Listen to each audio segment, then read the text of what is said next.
Hijo y al Espíritu Santo.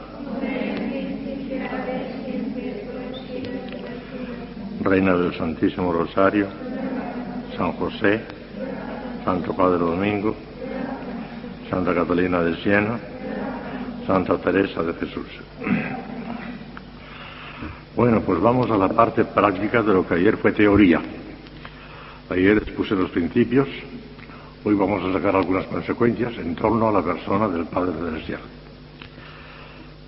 Uno de los mejores modos de practicar el amor hacia el Padre Celestial es meditar con frecuencia y en plan afectivo, en plan de amor, los diferentes rasgos que ayer decíamos que le convenían de una manera propia o de una manera de apropiación. Los tres que le convenían de una manera propia, ante todo y sobre todo, Padre. Después, primer principio. Y después, ingénito, no nacido, no ha empezado nunca. Y los nombres apropiados al Padre, omnipotente, que también lo tiene el Hijo y el Espíritu Santo, y por eso son apropiados al Padre, pero no exclusivos de Él. Creador, los tres son creadores, pero de una manera especial se atribuye al Padre, la creación. Y eterno, los tres son eternos, los tres a la vez, pero de una manera especial es el Padre eterno. Al Padre Celestial se le llama muchas veces el Padre eterno. Bueno, pues pensando esas cosas de una manera afectiva, amorosa, entrañable, tienen ustedes ahí un motivo de meditación muy largo para expresar el amor que sienten al Padre Celestial. Pero hay otros muchos, vamos a recordar unos cuantos más. Primero la Escritura, claro, la Sagrada Escritura. En el Antiguo Testamento ya les dije ayer que no hay absolutamente nada que afecte al Padre Celestial. No sabían que existía la Trinidad. Eso lo reveló Cristo nuestro Señor. No aparece la Trinidad en todo el Antiguo Testamento, en absoluto. Allí se habla muchísimas veces de Dios, es que Dios es nuestro Padre. Pero ese Padre del que se habla en el Antiguo Testamento es el Dios uno, Yahvé, el Dios uno, el Dios único. No hay más que un solo Dios, yo, Yahvé, y ese es el Padre. Pero, en cuanto a Dios uno, como persona distinta del Hijo y del Espíritu Santo, no tenían la menor noción. No existe la Trinidad en el Antiguo Testamento. Ya les dije que es una cosa bien sorprendente, pero sí. Posiblemente fue por eso. Porque lo que quería inculcar Dios nuestro Señor a aquel pueblo de dura cerviz tan ignorante era la unidad de Dios, que no hay más que un solo Dios. Porque allí había 50.000 dioses, cada pueblo tenía su Dios. Y para decirles, no hay más que un solo Dios, insistía en eso, un solo Dios, y eso se lo sabían de memoria. Los hebreos se lo sabían de memoria. Pero no tenían ni idea de que Dios pudiera ser trino. Si les llega a decir Dios es trino, ellos con su ignorancia hubieran sacado la consecuencia de que son tres dioses. Que tres personas sean un solo Dios no les hubiera cabido en la cabeza. Y por eso en el Antiguo Testamento el Señor sabe muy bien lo que hace. Y solamente en el libro de los Macabeos, que es del siglo I antes de Jesucristo, ya casi encima del Nuevo Testamento, allí aparece la inmortalidad del alma y aparece ya la inmortalidad del alma. Allí aparece. Cuando los 7 hermanos macabeos, que ya saben ustedes que fueron sacrificados de aquella manera tan hermosísima, que su madre precisamente les enseñaba para que fuesen valientes y demás, se enfrentaban con el tirano, tú eres un sinvergüenza, ya las pagarás todas juntas, pero nosotros somos inmortales, iremos a ver a nuestro Padre que está en los cielos.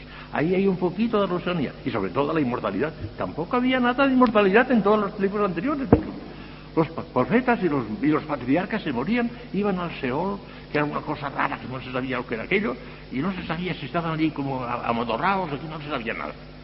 Parece mentira lo que tardó el Señor a revelar los grandes misterios del más allá, fue Cristo.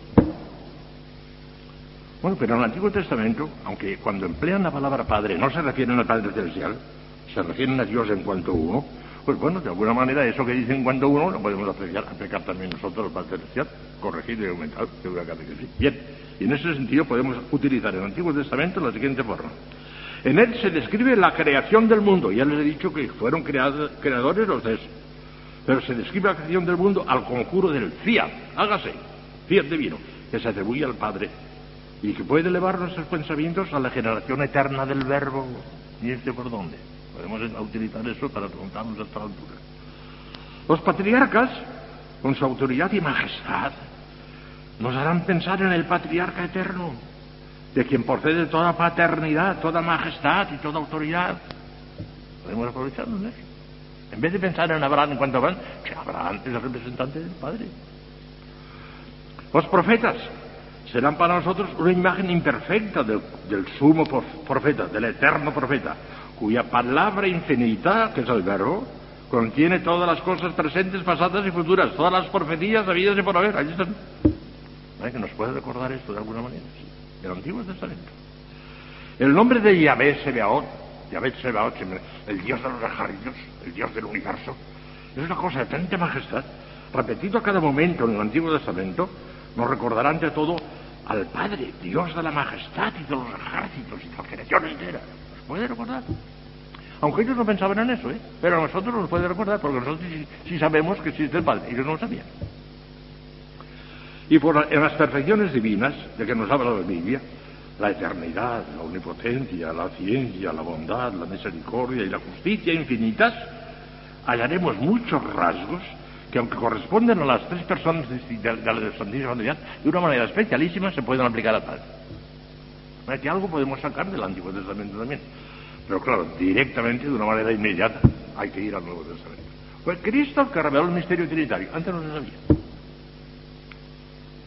Pues veamos que nos dice el Evangelio y que podemos nosotros aprovechar del Evangelio para aumentar nuestro amor al Padre Celestial. La gran revelación del Padre y el modelo más perfecto y sublime de amor hacia Él lo encontraremos en las palabras y en los ejemplos de Jesús, el Hijo muy amado, en quien el Padre tiene puestas sus complacencias. Mateo 17:5. Sobre todo en el Evangelio de San Juan, ya les dije ayer que San Juan habla del Padre 115 veces, solo en el Evangelio de San Juan, sobre todo en el Evangelio de San Juan, y dentro de él, en el prólogo, aquel prólogo maravilloso, Dios mío, el principio era el verbo, y el verbo era Dios, y el verbo, ese prólogo es una maravilla, es una cosa fantástica. Bueno, ahí se ve clarísimamente a la inspiración del Espíritu Santo. El pobre San Juan era un pescador, tendría una cultura muy reducida. ¿Cómo dice cosas tan sublimes del Espíritu Santo? Ahí sí que está clara la intervención del Espíritu Santo. No se lo pudo ocurrir a San Juan, porque no tenía talento para eso, pero al Espíritu Santo sí que se le ocurrió y se le dio una cosa maravillosa. Ese prólogo, eso, en el que hablaba del verbo eterno y cómo es el Padre,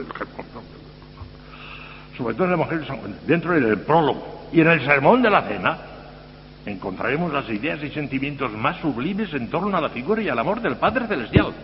No ya de Dios en cuanto uno, sino del Padre Celestial. El sermón de la cena. Y Jesucristo levantó sus ojos al cielo, dice el capítulo 17 de San Juan, del sermón de la cena, y dijo: Padre, glorifica a tu Hijo, para que tu Hijo te glorifique. Y toda la oración sacerdotal es un himno maravilloso al eterno Padre. Pero yo no sé si debería decirlo, pero lo digo con una sencillez tremenda. Si alguno piensa que soy vanidoso, pues puede ser que tengan razón, pero lo digo con toda sencillez porque puede ser útil. Yo me quedé estupefacto cuando, recorriendo los papeles que había escrito cuando era novicio y demás, me encontré un comentario, la oración sacerdotal, que hacía ya 30 años que no lo había leído. Me quedé estupefacto al ver la fecha, 1941-42. Si era yo novicio, o era de primero de filosofía. Lo que quieren es de lo mejor que he escrito. Y se lo digo, ya lo tienen ustedes. El manuscrito lo tienen ustedes. Comentario, versículo por versículo de la oración sacerdotal. Allí sí que me parece que ahí actúa un poco el Espíritu Santo. Porque como yo, que era novicio, simplemente, que todavía no era teólogo ni nada, como si me ocurrió aquellas cosas tan sublimes, porque son sublimes. Allí están, las tienen ustedes. La Madre Esperanza me dijo que iban a sacar una copia para darla a todas y a todos los demás conventos. No sé, claro, es un poquito largo, es un poquito largo. Si es una copia tendrá lo menos 10 o 12 páginas, bastante largo. No sé por qué he dicho eso, una bobada, pero ya lo he dicho. Total, que podemos aprovecharnos de la oración sacerdotal, podemos aprovecharnos del himno grandioso que canta San Juan en el prólogo de su Evangelio, en fin, a cada momento. Las primeras palabras que recoge el Evangelio de la boca de Jesús a los 12 años se refieren a su Padre Celestial. ¿Por qué me buscabais? ¿No sabíais que yo tengo que estar en las cosas de mi Padre Celestial? Otros traducen, en la casa de mi Padre Celestial. Es posible que sea esto último lo que dijo. ¿Por qué me buscabais por todo Jerusalén? Ya podíais sospechar que yo estaría en la casa de mi Padre Celestial. Probablemente dijo esto. Pero lo primero que dice Cristo en el Evangelio es esas palabras a sus padres. Su Padre Celestial, lo primero. Y las últimas que pronunció en lo alto de la cruz, en el momento de entregar su vida: Padre, en tus manos encomiendo tu espíritu. El principio y el fin del Evangelio, las palabras de Cristo al principio y fin del Evangelio, el Padre. Y entre esas dos primeras y su última palabra, centenares y millares de veces, hablando del Padre, era una obsesión. A Cristo no le interesaba más que el Padre. Y la redención divina, buscaba la redención, pero en cuanto que era la voluntad de su Padre, había que hacer la voluntad de su Padre. Y lo hacía contra su alma, claro está, pero la voluntad de su Padre era lo que le interesaba. El Padre Celestial, era un obsesio del Padre Celestial. Ya no sé algunos de los detalles. Es el tema fundamental de su oración, en el júbilo. Padre, te doy gracias. Padre mío, te doy gracias, porque has ocultado estas cosas a los sabios y prudentes y se las has revelado a los pequeñuelos. Le daba gracias a su Padre Celestial en las horas de júbilo, en la acción de gracias te doy, en la opresión te doy gracias. Y dijo en la opresión, Padre, líbrame de esta hora, no en Getsemaní, sino ya antes, cuando hubo aquel trueno, que se oyó la voz del Padre, Padre, líbrame de esta hora, pero yo para esta hora he venido, Padre. Y se acepta inmediatamente la voluntad de Dios. La súplica solemne en Juan 17, 1 y siguientes, la versión sacerdotal que les acabo de decir, en el dolor del alma y en el temor de la agonía. Padre mío, si es posible que pase de mí este cáliz, pero que no se haga mi voluntad de ninguna manera, que se haga la tuya. Pues eso es de su Padre Celestial. Cristo tenía dos voluntades, como tenía dos inteligencias. Y esto tenía naturaleza divina y naturaleza humana. Persona nada más que una, la verdadera, pero naturalezas tenía dos. Y por esas dos naturalezas tenía inteligencia humana e inteligencia divina. Inteligencia divina como verbo, inteligencia humana como hombre, tenía inteligencia humana. Y tenía dos voluntades, voluntad divina como verbo y voluntad humana como hombre. Bueno, pues esa voluntad humana estaba totalmente sometida y rendida a la voluntad divina. Podía expresarla y la expresó. Padre, si es posible que pase de este cáliz, pero que no se haga mi voluntad sino la tuya. Ahí está la divina. La voluntad humana subordinada totalmente a la divina. Tenía dos voluntades. Nosotros podemos tener una voluntad humana, es la única que tenemos. Voluntad divina no tenemos. Pero si él con su voluntad humana la subordinaba totalmente a la divina, calcula usted lo que tendremos que hacer nosotros. Podemos tener voluntad propia, lo que Dios quiera, en la forma que quiera. ¿Cuándo, dónde y como Él quiera? ¿Llegado? Esa es la respuesta natural que tenemos que darle a Dios, nosotros Dios, con nuestra voluntad, lo que Él quiera. El pensamiento de su Padre constituye en Jesús una verdadera obsesión. Juan 5:19. No tiene otra voluntad sino la suya. Lucas 22:42. Juan 6:38. Ni otra doctrina que la que he recibido de su Padre. Mi doctrina no es mía, sino la que me ha comunicado mi Padre Celestial. Decirlo de él. Vaya si era suya, si era el verbo, pero tenía que decir que era el Padre Celestial el que lo comunicaba su doctrina, porque venía como representante del Padre Celestial. Juan 7:16. Su única preocupación es agradar en todo al Padre. Juan 8:29. Yo hago siempre la voluntad de mi Padre Celestial. Y su comida consistía en cumplir su voluntad. Cuando en la escena de la Samaritana, en el capítulo 4 de San Juan, cuando los discípulos van a comprar comida y se lo encuentran con que está allí solo, mi comida es otra. Mi comida es cumplir la voluntad de mi Padre Celestial. Se lo dijo en todas partes. Y llama madre y hermanos suyos a los que cumplen la voluntad de mi Padre Celestial. No a los que me digan según Señor, Señor, sino el que cumpla la voluntad de mi Padre Celestial. Y estos son mi madre y mis hermanos, los que cumplan la voluntad de mi Padre Celestial. En fin, era una obsesión. Para él no había más que su Padre Celestial. Pues vamos a imitar a nuestro Señor. Ya veremos ahora cómo algunas almas lo imitan, ya veremos, todo llegará. Pero el gran modelo, incomparable modelo, es Cristo, que tenía la obsesión de su Padre Celestial. Digámosle también, Señor, enséñanos al Padre y eso nos basta. Lo que dijo Felipe, es una gran petición, seguramente que le hará sonreír y que le gustará muchísimo. Enséñanos al Padre, muéstranos al Padre y eso nos basta. Así dijo Felipe. Y salió sonriendo y dijo, pero Felipe, ¿qué no estás leyendo? Tú no ves que yo estoy en el Padre y el Padre está en mí. El que me ve a mí ve a mi Padre. Pero no le regañó por eso, sino al contrario, le sonrió y le dijo que lo aceptó con mucho gusto. Díganselo muchas veces, Señor, muéstranos al Padre y eso nos basta.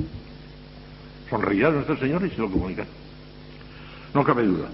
El modelo incomparable del amor al Padre Celestial será siempre Jesús, el Hijo muy amado, el único camino que conduce al Padre. Yo soy el camino, la verdad y la vida. Nadie va al Padre sino por mí.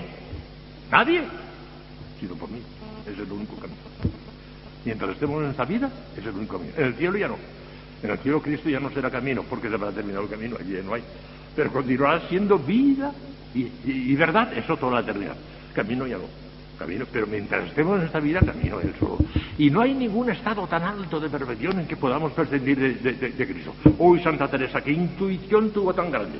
En tiempo de Santa Teresa y algunos libros místicos que ella leyó, pues Solían decir que cuando el alma llega a las alturas de la más alta contemplación, que ya puede prescindir de Cristo, que ya se tiene que hundir en la Trinidad. Cristo es el camino que nos lleva a la Trinidad. Pero una vez que hemos llegado a la Trinidad, pues ya más.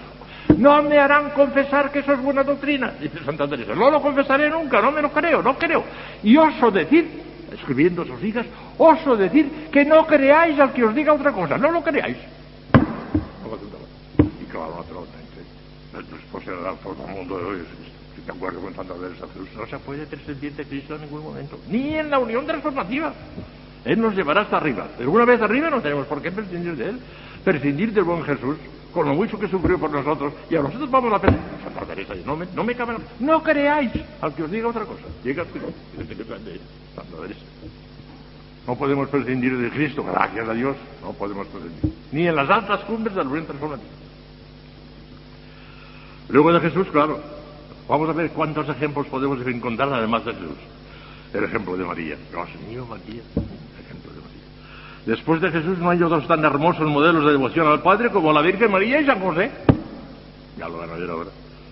La Virgen María comparte la paternidad de Dios Padre. Es algo asombroso. Solamente María y el Eterno Padre pueden decirle a Cristo, Hijo mío, con el mismo derecho. Solamente ella y el Eterno Padre. Eso es algo asombroso. Que Cristo tenga como padre al Eterno Padre y como madre a su madre, a María, que esté a la altura del Eterno Padre en este sentido, que le pueda llamar Hijo mío, con el mismo derecho que el Padre. Es asombroso eso. Por eso les dije esta mañana que lo que hace inmensamente grande por encima de los ángeles es la maternidad divina de María. Ahí está todo, la maternidad. Está muy bien la Inmaculada Concepción, está muy bien la virginidad permanente, la moderadora de todas las gracias, todo lo que ustedes quieran, pero es secundario todo. La Inmaculada, secundario. La maternidad divina. Eso es lo que levanta a la Virgen al orden hipostático, como les explicaba esta mañana. La enchufa con el orden hipostático, porque es la madre del Hijo, y ese Hijo tiene hipostasis. Está por encima de la gracia y de la gloria, y por eso está enchufada al orden hipostático. Y San José, como esposo auténtico de la Virgen, que es un vínculo indisoluble del matrimonio, está también conectado con el orden hipostático, pero a través de María. María directamente va a Cristo, al orden hipostático. San José a través de María, pero incrustado en el orden hipostático. Y como está también en el orden hipostático a través de María, San José es el santo más grande del cielo con una diferencia terrible. Mucho más que todos los ángeles bienaventurados juntos. San José está en el orden hipostático. No sé qué grande es. La Virgen le puede decir al Verbo encarnado, Hijo mío, con el mismo derecho que el Eterno Padre. Es asombroso. Es hijo suyo. Dios lo quiso así.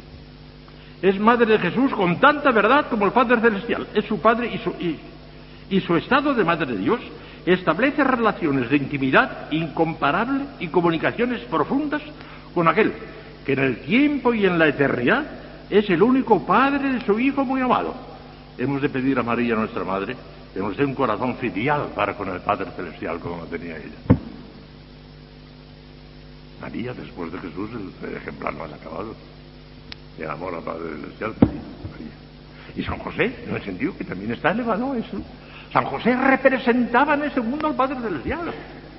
Y además era necesario San José para salvarle el honor de la Virgen. Calculen ustedes si la Virgen hubiera estado desposada con San José. Hubiera tenido un hijo de soltera. Un escandalazo terrible. San José era necesario para salvarle el honor de la Virgen. Y tenía que hacer las veces de padre. Y claro, como la Virgen estaba desposada con San José, cuando tuvo un hijo, a nadie le llamó la atención. Que más natural. Una mujer casada, pues que ha tenido un hijo. A nadie le llamó la atención. Pero si no hubiera estado desposada con San José, el escandalazo hubiera sido terrible. Era necesario San José. Y por eso lo entroncaron en el orden hipostático. Y Santa Teresa tiene un panegírico fantástico de San José, que es el mejor panegírico de San José lo escribió Santa Teresa. Dice, pensando en lo mucho que ayudó a Jesús y a María, yo no sé yo no sé cómo alabar a San José, por lo mucho que ayudó a Jesús y a María. Oiga, San José es la imagen venerable, el augusto representante del Padre Celestial en la tierra. En su nombre ejercía autoridad sobre Jesús. Y su alma santísima estaba en perpetua adoración ante él. No es que la Santísima Virgen María, qué finura, qué educación, qué exquisitez. Se encuentran en el templo de Jerusalén a los 12 años y, hijo, ¿cómo has hecho esto con nosotros? Que te hemos estado, tu padre y yo, te hemos estado buscando con gran dolor. Llama padre a San José. Como todo el mundo le tenía por padre, pues ella también le llama ese nombre, ¿ven? Incluso, pues, en el sentido que acabo de decir, porque de lo contrario hubiera sido un escándalo, ¿verdad? Era el padre legal, el padre adoptivo, pero le llama padre a la Virgen a San José, le llama padre, tu padre y yo. ¿Le llamaría también Jesús padre a San José? Y yo me resisto un poco a eso, ya es muy fuerte. Porque por otra parte nos dice en otra parte nuestro Señor que a nadie llaméis padre en la tierra, porque uno solo es vuestro padre, que está en el cielo. Probablemente no le llamó padre, pero le obedecía como si fuese su padre, le obedecía. En la casita de Nazaret, el que llevaba la voz cantante, el jefe de la familia era San José, el que mandaba. Y la Virgen y el niño obedeciendo. Eran súbditos, y les lo dice San Lucas, no, era súbdito de ellos, les obedecía en todo. Maravilla San José. Para que luego digan que el padre rollo es exagerado, soy cortísimo, ya saldrá ya. Él me lo pagará porque estoy seguro que a la hora de la muerte saldrá el recibirme. San José, seguro. Bueno, los apóstoles, después de San José, los apóstoles, nos dejaron en sus epístolas muchos testimonios de la gran veneración a la persona del Padre. A San Pedro le reveló el Padre que Jesús era su divino Hijo. Bendito eres, Simón John Juan, que no te lo ha revelado eso la carne y la sangre, sino mi Padre que está en el cielo.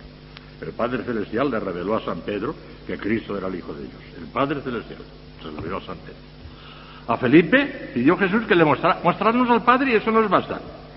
Juan 14, 8, 9, ya se lo he comentado hace un momento. San Juan, el discípulo amado, habla continuamente en su Evangelio y en sus epístolas del Padre Celestial. 115 veces en el Evangelio de San Juan sale el Padre Celestial. 115, como les dije ayer. San Pablo, en fin, dobla sus rodillas ante el Padre de quien procede toda paternidad en los cielos y en la tierra. Efesios 3:15. Y habla de él 40 veces en sus epístolas. Y para hacerlo abandona a veces el tema que venía desarrollando, habla del Padre y vuelve después. Me he divertido mucho, que decía Santa Teresa, me he distraído mucho. Pues San Pablo a veces se distrae mucho, se divierte mucho hablando un poquito del Padre Celestial y vuelve otra vez a lo que estaba diciendo. Era una obsesión también de los apóstoles, claro. Lo veían en la Virgen, lo veían en San José. Luego los santos, ha habido santos que eran obsesos del Padre Celestial también. Miren ustedes, son todos han sentido un atractivo especial hacia el Padre Celestial, pero entre ellos destacan Santa Catalina de Siena, sobre todo. Su magnífico libro, el diálogo, es un diálogo con el Padre Celestial, no con Cristo, con el Padre Celestial, todos son completos. Y era una obsesión del Padre Celestial. Ahí lo tiene, Santa Catalina de Siena.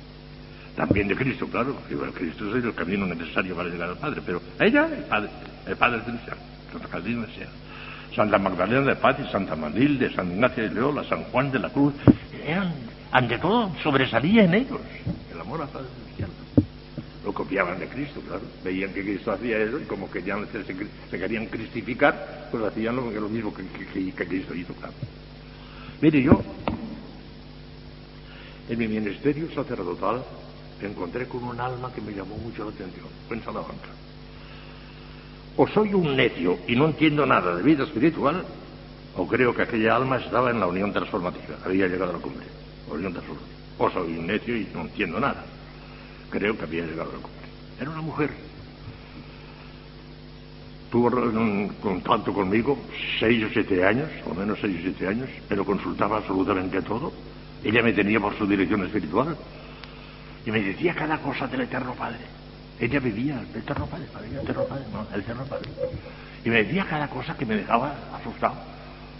Como teólogo, pero es posible que esta mujer tenía unos 60 años o cosas así, ¿verdad? Endiosada completamente. Además, con una humildad, en eso se nota que son santos de verdad. Una humildad. Mi padre me decía, no sé si le traigo algo o no le traigo nada, no lo sé. Pero a mí me ha parecido sentir eso, me ha parecido que el Padre Celestial me contaba cada cosa tremenda. Pero no lo sé, padre, no me haga mucho caso. No lo sé si traigo algo o si no traigo nada. Una humildad terribilísima. Y unas virtudes heroicas. Era una santa, había llegado a comer. Bueno, yo me fui de Salamanca, fui a vivir en Madrid, y hace 22 años que estoy allí, y cuando ya llevaba 6 o 7 años en Madrid, yo que no escribo jamás, dirección espiritual no la acepto a nadie, es inútil que me escriban que no les contestaré, porque si estuviera escribiendo cartas, no hubiera escrito ningún libro, y ahora he escrito un libro precisamente por no haber escrito cartas. Al padre Llamera, que es un hombre extraordinario, vive todavía, ha escrito una cantidad enorme de artículos en revistas, Podía haber escrito unos libros fantásticos, pero ha escrito artículos de revistas, se ha pasado la vida haciendo eso y esas revistas ya. Yo lo vi claro. Cartas no, ya verás, hasta el punto ya que me parece lo que les dijo una vez, ¿eh? Ya, ¿recuerdan ustedes lo que me dijo una vez? En una carta. Sí. Mire, padre, esta mañana después de comulgar me ha dicho nuestro Señor que le escriba a usted para que sea mi director espiritual.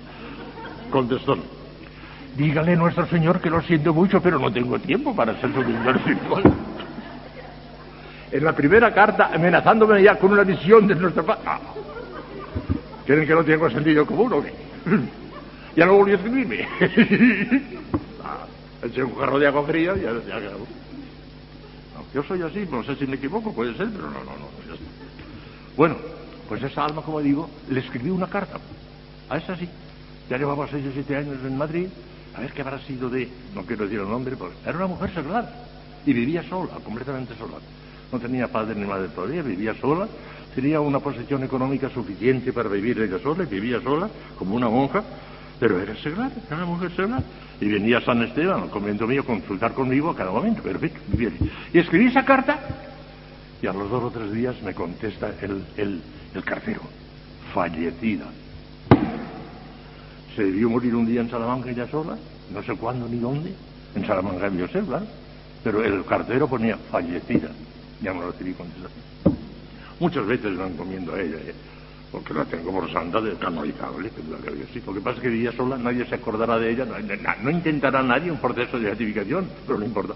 Era una santaza de marca mayor. Pero todo con el Padre Celestial. Me decía cada cosa del Padre Celestial. Y yo, teólogo, me quedaba sobresaltado las cosas que me decía. Y como las decía con tanta humildad, con tanta sencillez, con miedo de que a lo mejor no daría nada, era una cosa evidente que era verdad. Sí, hay almas que viven así. Sigamos. Otro elemento, otro modo de tener contacto con el Padre Celestial es la liturgia de la Iglesia. Casi todas las oraciones de la liturgia oficial de la Iglesia van dirigidas al Padre Eterno, por Cristo, en unidad del Espíritu Santo. Omnipotente y sempiterno Dios, casi todas se entienden así. Y ese omnipotente y sempiterno Dios es el Padre Celestial. Porque terminamos esa oración diciendo: te lo pedimos por nuestro Señor Jesucristo, tu Hijo. Luego estamos hablando con el Padre Celestial. La liturgia de la Iglesia, en la inmensa mayoría de las oraciones, las dedica al Padre Celestial. Pero por Cristo y en unión con el Espíritu Santo, así termina. Vivan. Ustedes están repitiendo esas oraciones litúrgicas continuamente, vívanlas y sientan devoción al Padre Celestial, porque lo están diciendo, lo estamos diciendo mecánicamente, de una manera como un gramófono, y no nos damos cuenta que estamos diciendo cosas sublimes en la liturgia. Al rogar a Dios no se dirige a la Iglesia no se dirige a una subsistencia absoluta, ni a la eternidad de una manera que pareciera vaga en concreta. Hace doblar a sus hijos las rodillas delante de una persona enteramente determinada, el Padre Celestial, de quien hemos de esperarlo todo por mediación de nuestro Señor Jesucristo, que vive y reina contigo en la unidad del Espíritu Santo por los siglos de los siglos.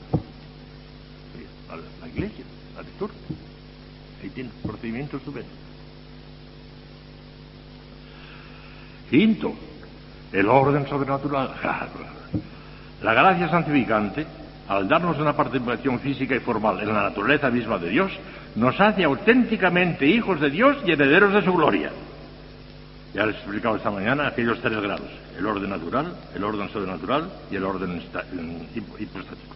Bueno, nosotros estamos en el orden sobrenatural de la gracia y la gloria. Bueno, pues si tuviéramos conciencia clara de nuestra sublime dignidad de cristianos, nuestra plegaria predilecta sería siempre la que nos enseñó Cristo: Padre nuestro que estás en los cielos. Sentiríamos una verdadera obsesión por la persona del Padre, como la sintió Cristo, nuestro hermano mayor, y caeríamos definitivamente en la cuenta de que, les voy a citar ahora una frase de don Columba Marrión, preciosísima, se la leeré 2 o 3 veces para que se la aprendan, porque es maravillosa. Don Columba Marrión era otro místico formidable, estaba en Macomber también, un gran Marrión, y escribió estas palabras: caeríamos definitivamente en la cuenta de que, comillas, abro comillas, toda la vida cristiana, como toda la santidad, se reduce a ser por gracia lo que Jesús es por naturaleza, hijos de Dios. Qué cosa más bonita. La repito 3 veces, porque me toman nota, pero no lo han cogido todo. Pues ahora lo irán cogiendo poco a poco.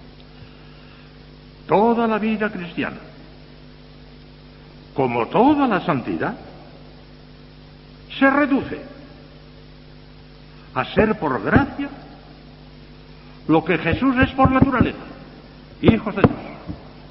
Maravilla. Mire, y él lo vivía de tal manera que en sus apuntes íntimos, que se encontraron después de su muerte, en columna de oración, allí se dice él que después de cada salmo, él vivía la liturgia con una intensidad tremenda.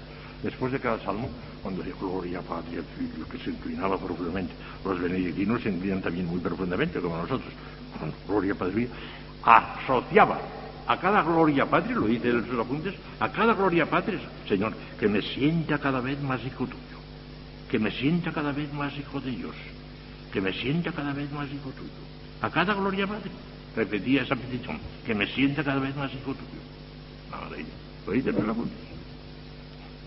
¿Vale? A ver si limitan. Toda la vida cristiana, como toda la santidad, se reduce a ser por gracia lo que Jesús es por naturaleza, hijo de Dios. Todavía falta algo más. Que vean, aunque sea rápidamente. La creación entera nos puede hacer pensar en el Padre. Ya lo creo. Los cielos cantan la gloria de Dios. Salmo 18, número 1. Y la creación entera debería despertar continuamente en nuestras almas el recuerdo y el amor de nuestro Padre Celestial. Si tuviéramos el sentido sobrenatural que tenían los santos, la creación entera, por ejemplo, el sol. ¿Ustedes han visto salir el sol del mar? Yo lo he visto en Valencia. En Valencia, en el Levante español, sale el sol del mar. ¿Cuántas veces me he levantado cuando estaba en el chalet de mis primos, que están junto al mar? ¿Cuántas veces me he levantado antes de la puesta del sol para ver la puesta al salir del sol? Es maravilloso cómo sale el sol del mar, al saliendo el sol del mar. Una maravilla. Y enseguida irradia un chorro de luz sobre el mar. Una maravilla. Yo me quedaba hasta aquí. Y en La Coruña vi la puesta de sol. El sol se pone en el otro lado de España, claro, en La Coruña allí se pone. Bueno, pues hay que ver también como aquellas nubes tornasoladas que se ponen cada vez más rojas y el mar que va el sol que va bajando, y por fin toca el agua y se va hundiendo en el agua. Una maravilla, aquello canta la gloria de Dios, no cabe la menor duda. El que no siente a Dios allí es porque no tiene sentido, ¿verdad? No hay nada que hacer ya. Una noche estrellada, Dios mío, una noche estrellada. Es para volverse locos, canta la gloria de Dios. Nos habla del Padre, que duda cabe. San Juan de la Cruz se quedaba estético en una noche estrellada. San Ignacio de Loyola le decía, qué vil me parece la tierra cuando contemplo el cielo. Y contemplaba el cielo de las estrellas, no el de la visión espírita. ¿Cuántas cosas nos daría la naturaleza si supiéramos verlas? El tiempo y todas las cosas que cambian o que pasan nos elevaría a la contemplación de la eternidad, que no pasará jamás. Nada te turbe, nada te espante, todo se pasa. La paciencia todo lo alcanza. Quien a Dios tiene, nada le falta. Solo Dios basta. Santa Teresa, que escribió eso, lo tenía en su breviario, en un papelito escrito de su puño y letra. Todo pasa menos Dios, que es eterno. Las energías que se desenvuelven a la naturaleza nos harían recordar su omnipotencia. Dios mío, las energías de la naturaleza, que fuerza tienen las energías de la naturaleza. Dicen los filósofos, y parece que aciertan, que son 4 los elementos que hay en la naturaleza: agua, tierra, fuego y aire. Y las 4 tienen manifestaciones de una grandiosidad terrible. El agua, por ejemplo. ¿Han visto ustedes alguna vez el mar alborotado con grande oleaje? Una vez me decía a mí, en un pueblecito de la provincia de Castellón, que es el más pintoresco de España, el número 1 de España, Peñíscola. Pueblecito precioso. Es una península que se mete dentro del mar y no tiene más que un brazo de tierra, y allí al final está el pueblecito dentro de la Guaya. Es una península.